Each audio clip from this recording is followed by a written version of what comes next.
The U.S. ambassadors said Nigerian government should take security serious. We all remember some days ago when the U.S. president announced that Nigeria is among of the country that is partially banned from entry into the U.S.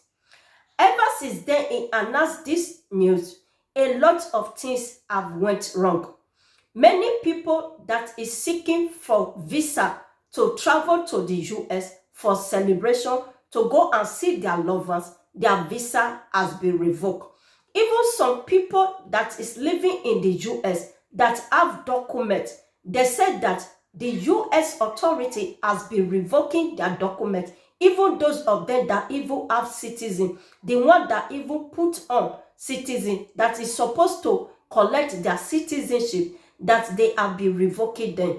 Now the U.S. ambassadors has come out to come and say that if the Nigerian government can fight against this security problem, that their citizen people will not be having problem of going into another country. But because of this security problem, that is why a lot of countries are rejecting Nigeria from entry into their country. Take a look at the video. It's unacceptable that anyone, Muslim or Christian, is experiencing the level of violence that is happening.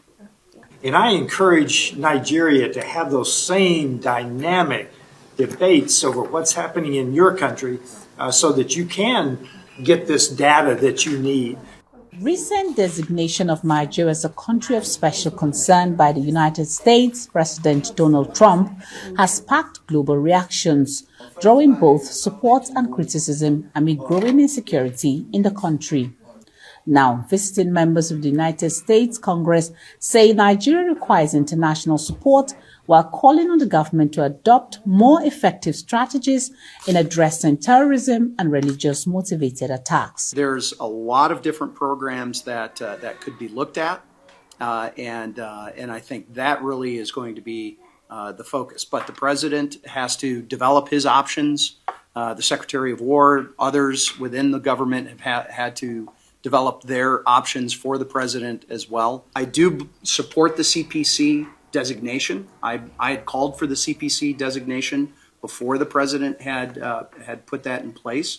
Again, I view it as a tool and as a way of motivating the Nigerian government to take seriously violence, and I've said this both publicly and privately, both in Washington, D.C. and here in this trip.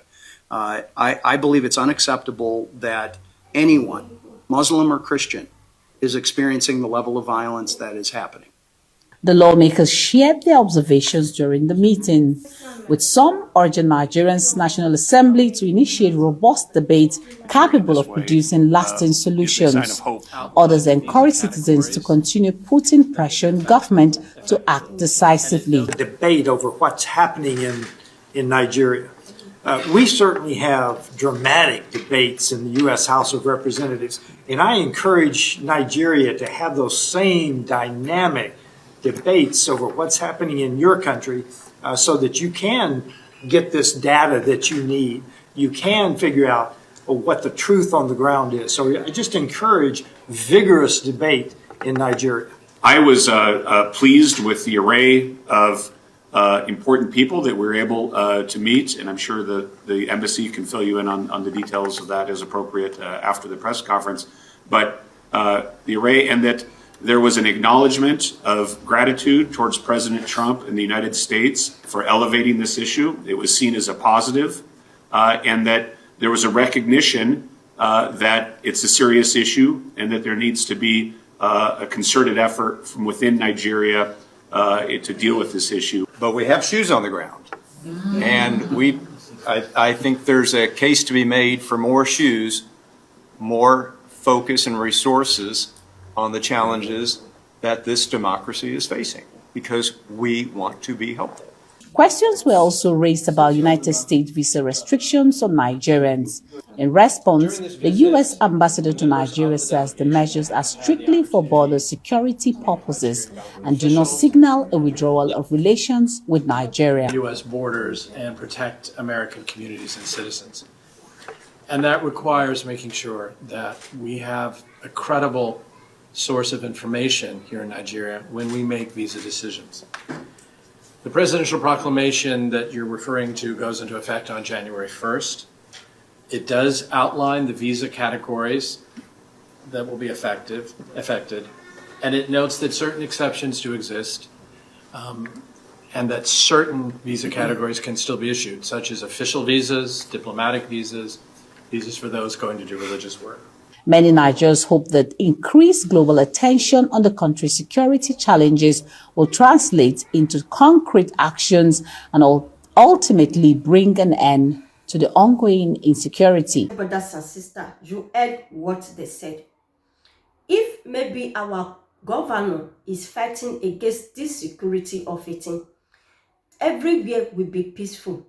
Our country will not be having problem in going to another country. What did you think about this video? Anything you think, do not forget to put it in the comment below. And not forget to give me a thumbs up. And not forget to share this video, give your friends and family. If you have not subscribed, subscribe to the channel. As you do that, thank you and God bless you. And I will see you in my next video.